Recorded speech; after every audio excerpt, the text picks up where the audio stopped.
both players, well, actually, this is the pair up. Sam Black with Lantern winning game 1. He's 10-4. Austin Collins, he figures in with a win. Sam's going to need to win and do more. So we do not have a Lantern of Insight in play, but we do have on Sam's side Ensnaring Bridge with a Welding Jar to protect it. And Austin has a Liliana of the Veil. Sam's deck generally doesn't care too much about that until it gets to 6. So we'll find out if Sam can assemble a Pithing Needle on time. That's usually how you're going to answer Liliana of the Veil. Right. So right now, Sam is down to 13. It looks like Austin's put himself to 2. That's still reasonably safe. Yeah, so some builds of Lantern play Pyrite Spellbomb. I don't think that Sam is on that. He does have one? He does have one. He does have one. Well, that's an out. Sam's going to cast Ancient Stirrings. So, yeah, so right now, Sam's hiding behind this Ensnaring Bridge Welding Jar. He's got 2 Shredders and a Graft Digger's Cage.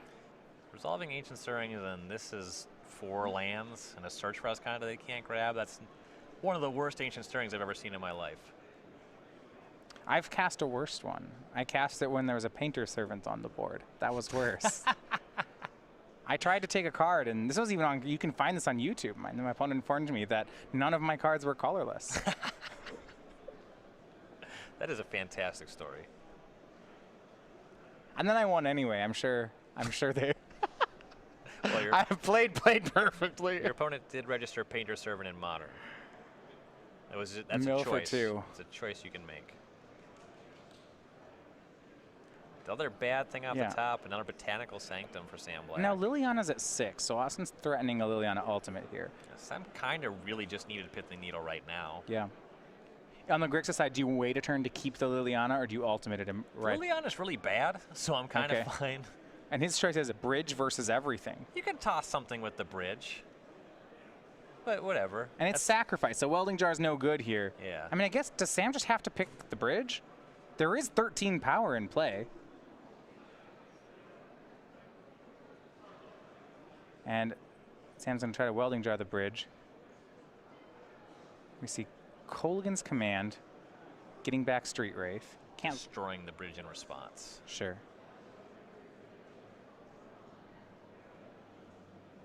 But this is a lethal attack, right? Yeah, Sam's just kind of looking. Is there anything he can shred back? Yeah, nothing he can do. So we're going to go to a 3rd game. Now, Ryan, I do want to ask a couple questions about sideboarding here. We saw Graft Digger's Cage in play by Sam. That's just for Snapcaster Mage, right? As far as I know, yeah. One thing about the Lantern deck is you end up putting a number of low-impact cards, and just because of the power of Kolaghan's Command Snapcaster Mage, it's totally reasonable to have access to that card. Kolaghan's Command's a very scary card for the Lantern deck. Yes. And I do like Austin in that match as well, the way he played that to get exact lethal set up. So we're going to get the entirety of Game 3, Sam Black versus Austin Collins. We'll be back with that in just a minute.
So for Game 3, Sam Black versus Austin Collins, Sam will be on the play. With a deck like Lantern Control against a 3-color deck, you have to figure matchups will get harder post-board, just in general, and this is no exception. Yeah, all these 3-color control-y decks, they have some number of removal spells. They're going to be blank in Game 1. That compound that with the fact that you control their draw step, pretty easy to put them in a position where they can't do anything. Post sideboard, their deck just gets a lot better. It gets a lot tougher. Looks like a mulligan here for Sam. Now, Lantern Control is a deck that can be pretty aggressive with its mulligans. With cards that are high synergy but such low impact, the quantity isn't the main reason you keep a hand. Right. Like, oh, this hand's down it's one less bell than a 7-card hand. It's probably fine. One of my favorite things about this specific matchup, Grixis Death Shadow specifically, because of Street Wraith is one of the reasons that I really like this particular 3-color deck against Lantern Control as a matchup. Another very interesting card is Thought Scour, because sometimes you put the Lantern Control player in a position where they have to Academy Ruins back their Ensnaring Bridge to still be in the game, and you just Thought Scour them in their upkeep. Sure. It's so good. And we are seeing some Grixis Shadow players playing Opt and Thought Scour as a split. Where we have Austin this weekend. 4 Thought Scour, 0 Opt. Just 3 more players to begin our 3 o'clock sealed. I'm really a big fan of Opt in the blue X control decks. It makes less sense in Grixis Shadow. This is a 4 Delve creature deck. You kind of set up your Snapcaster Mage Kolaghan's command engine with Thought Scour. So Thought Scour just makes a lot of sense in this deck. Sam looks over the opening hand. Not particularly happy with it. I believe Sam already on 1 mulligan. Yep. He is still, though, 6-0 in Modern in the tournament. I figure he knows Modern fairly well. It's going to mulligan to 5. There's some 5-card hands that can certainly win games. Sure. I mean, sometimes if you have a quick Ensnaring Bridge, 5 cards are better. It's really tough for any of the creatures in the Death Shadow deck to get under a bridge. Sometimes Ever. Snapcaster Mage. I suppose when your Death Shadow's an 11-11, it's usually just can't attack. How many cards in hand? Oh, fewer than 10. All right, here go.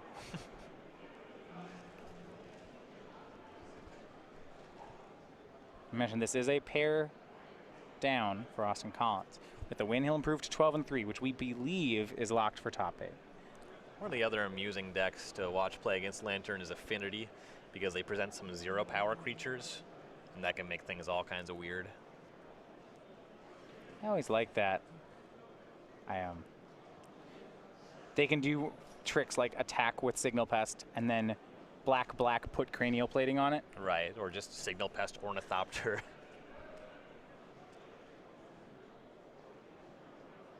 Get in there for some Battle Cry. Hit Lantern opponents before with some plant tokens. And Sam choosing to keep his 5-card hand. His turn 1 play is to... Oh, Sam was telling me about this, and this is really interesting. So Lantern Control is not a deck that utilizes the play. It's an A+B deck.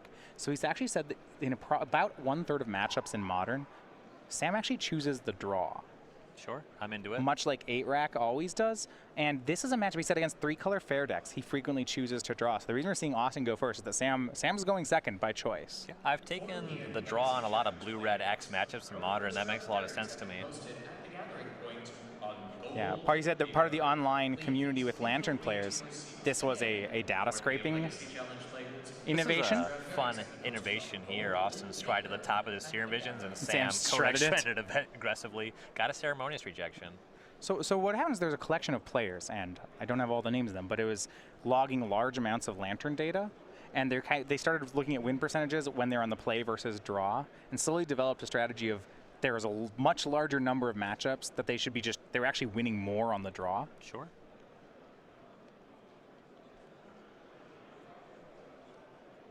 We see another Serum Visions from Austin, but those Codex Shredders really mess with that. You see Austin safely cracking fetch lands and shocking. He's down to 14 off his first 2 land drops. No real concern of Sam doing much damage to him. Yeah, I mean, one of the things is that once we see a Lantern of Insight in play, Austin needs to use those fetch lands as resources, ways to reset his deck. So there's plenty more where that came from. This deck plays, how many are we on? 11 fetch lands?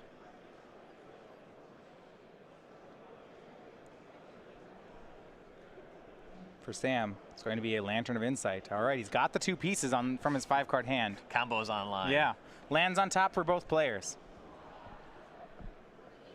And Sam will say go.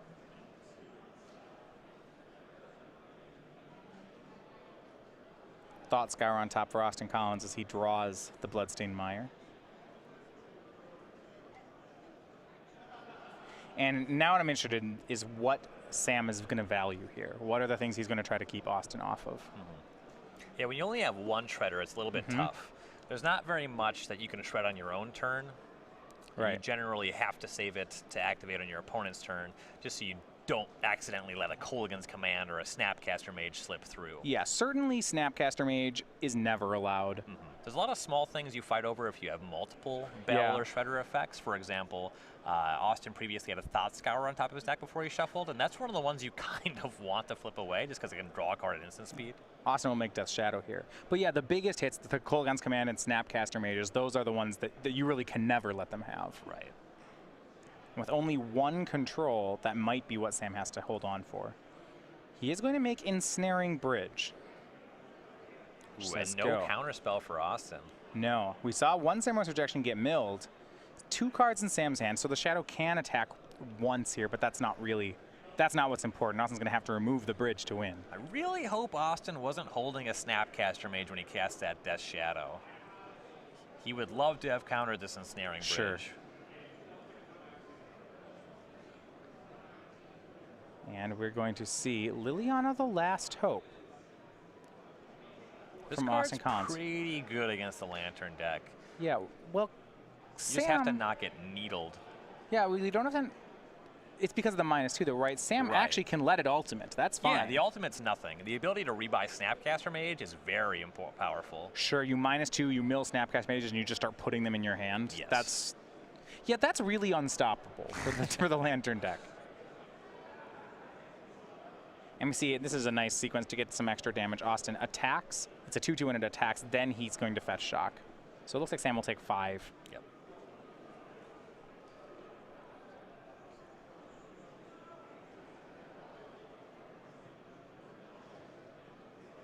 Looks like Sam Black's hand, Codex, Shredder, and a land. So I guess what next up for Sam is what? He needs to find a Pithing Needle? Needle for Liliana is good. Getting Welding Jar online to protect the bridge. You want some things like that, redundant bridge effects. I'm a little worried that Welding Jar is not good enough. If this Liliana just keeps -2ing, the Snapcasters and Kolaghan's Commands should overpower Welding Jar eventually. Yeah, depending on what comes up here for Austin, you might need as many as 3 or more redundant bridge effects. But on the end step there, Sam milled Austin, not himself, which suggests he likes where things are. And now he's in Inquisition of Kozilek, and it looks like Austin did have a Snapcaster Mage. So his hand is Snapcaster Mage, Teamer Battle Rage, Gurmag Angler, Disdainful Stroke. Gotta say, it feels like casting the Shadow when he did was a mistake, given that Snapcaster Mage. Yeah, it allowed the Ensnaring Bridge to land. Right, yeah, because that rejection was milled in the early turns, he had access to that. Yeah. Now, Sam, he has to take the Snapcaster Mage, right? Yeah. I know it's going to come back, and that stinks. I guess Disdainful Stroke is the one card that cannot be rebought, and maybe for that reason Sam takes it. It puts his Whir of Inventions back online. That's the only card that the Stroke can catch. Sure. Yeah, can catch a Whir of Invention. It can cast the Witchbane Orb, but that's likely not in the deck anymore. It can catch Tezzeret.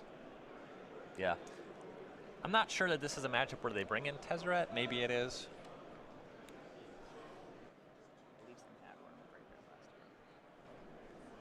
Yeah, last game Austin saw a Tezzeret, so unless Sam's reboarded, they should be live. Gotcha.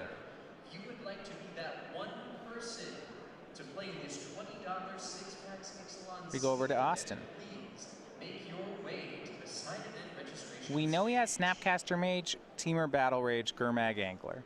Start with a -2 from Liliana. Street Wraith, put into the graveyard, and Austin will take that one.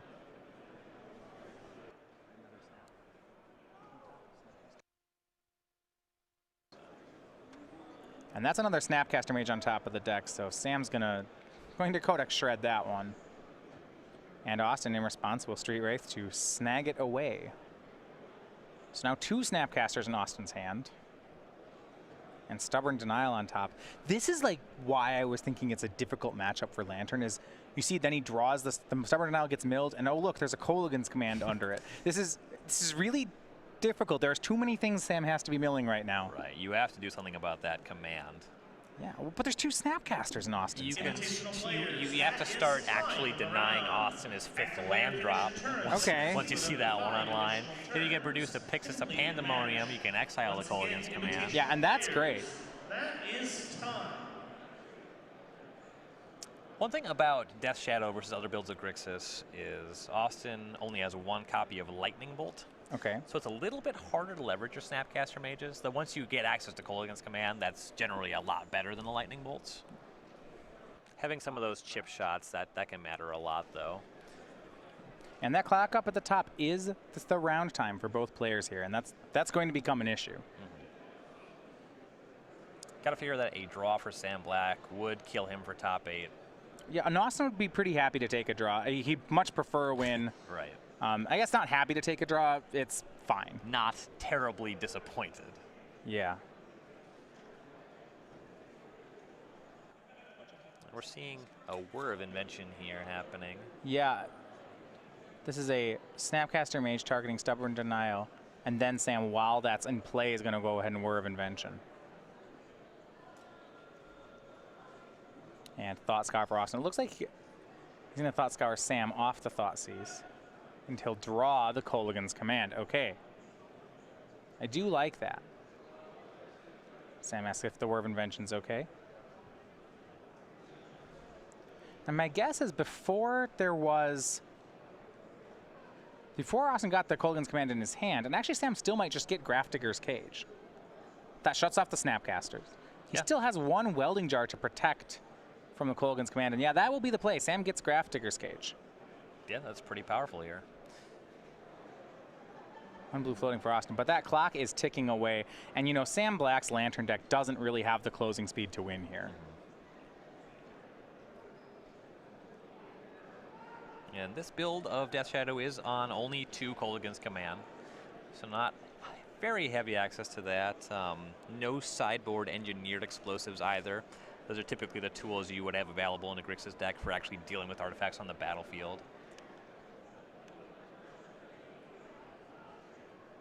Under a minute to play as we go back to Austin Collins' turn. Sam, thanks to a well-timed Whir of Invention, it looks like for now has gained control of the board, but we'll see whether or not he can convert it into a win. He'll mill. He's going to start going to mill. He'll mill the Stubborn Denial off the deck for Austin. Top card is Ceremonious Rejection. I feel like that one has to get countered too.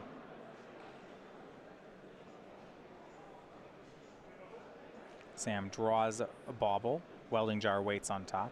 When you have this much set up already, it's possible you're just fine with the rejection, and you really just have to specifically fade another Kolaghan's Command. I think during draw step, Austin's holding priority. He wants to get that bauble from Sam. So it's going to be destroy an artifact and discard a card. Now, he can pick whatever artifact he wants. He'll likely get the Welding Jar. Looks like he does. But Sam will lose 2 cards, still a 2-for-1. Yeah.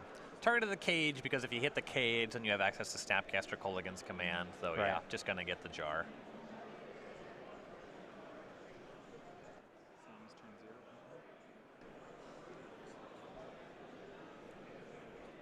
And Sam says go. Allows Austin to draw Ceremonious Rejection. Sam, time was called during Sam's turn, so this is turn 1 for Austin Collins.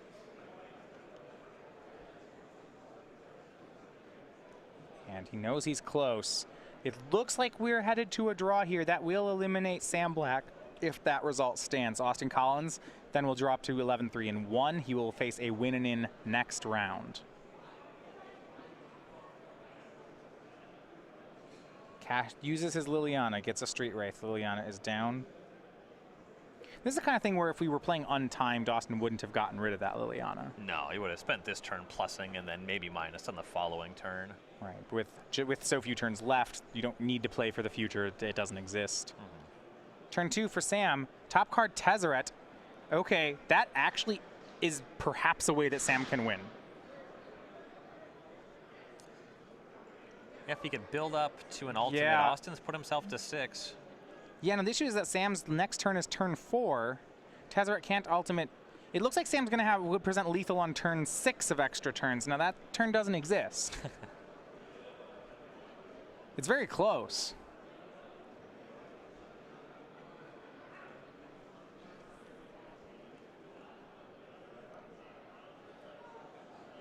And Austin, a cycle Street Wraith down to 4. Now that Austin's at 4, Tezzeret minusing would be lethal, but there will be blockers on Austin's side. So Sam has, and actually Thought Scour knocks the Tezzeret off the top of Sam's deck. He says go. Sam gets one more turn. He'll mill the Glimmer Void off. You always feel some justice when the Lantern of Insight allows someone else to mill their good cards. Yeah. Like with that Thought Scour thing. Like, see, it's symmetrical. Yeah. Like, hey, let them know how it feels.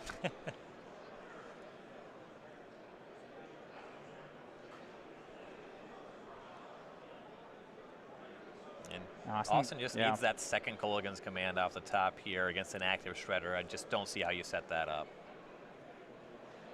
Yeah, so untimed, you think Sam's going to get this. Right. But it is not untimed. We are on Sam's final turn here. Top card, another Snapcaster for Austin. And turn 5 is Austin's. So, passes. And I believe that's going to be the end of the match. So a draw for Austin Collins and Sam Black, as neither player is able to win during time. We'll let you know when we update from the judges and the rounds, the events, what the conclusion is and what that means for each player as we go into the last round. But big news, though, we still had Rio in our first match, our mono red player, our youngest ever invitational player to make a top 8. Yeah, it'll be exciting to cover him on Sunday. Great job by Rio. So Rio Trevathan, congratulations. We know Gerard Fabiano also in the top, going to be top 8. Benjamin Nikolic in the top 8. And we actually do have a result here. The result was Austin, recognizing he was locked, did issue a concession to Sam Black in that game.